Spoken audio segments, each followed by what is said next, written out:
নেপালের পাগলামি দেখে হাসতে হাসতে শেষ আম্পায়ার পর্যন্ত, হাসছিলেন প্রতিপক্ষ ক্রিকেটাররা পর্যন্ত।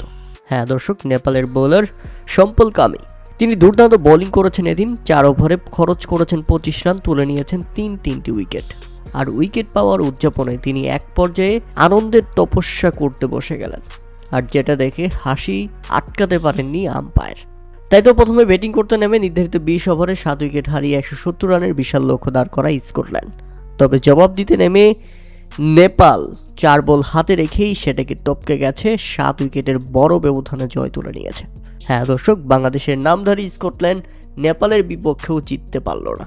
প্রথমে ব্যাটিং করতে নেমে দুর্দান্ত শুরু হয় নেপালের, এবং শেষ দিকে 23 বলে 50 রানের চক ধাঁধানো ঝড়ো ইনিংস খেলেন দীপেন্দ্র সিং, আর তাতেই ম্যাচটাকে বের করে নিয়ে যান এই ব্যাটসম্যান। তাকে দুর্দান্ত সঙ্গ দিয়েছেন গুলশান ঝা। তাই তো 4 বল হাতে রেখেই নেপাল এই ম্যাচটাকে জিতে নিয়েছে। এবারের বিশ্বকাপে নেপালের প্রথম জয়।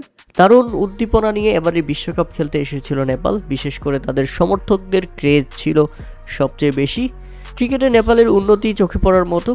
আশা করছি দলটি সামনে আরও বেশি উন্নতি করবে। তবে স্কটল্যান্ডের বিপক্ষে তারা যেভাবে ডমিনেট করে জিতেছে, তাতে বোঝাই যাচ্ছে তারা সত্যি টি-20 ক্রিকেটে ভালোভাবে নিজেদেরকে তৈরি করে নিচ্ছে। সামনে এই দলটা আরও ভয়ঙ্কর হয়ে উঠতে যাচ্ছে।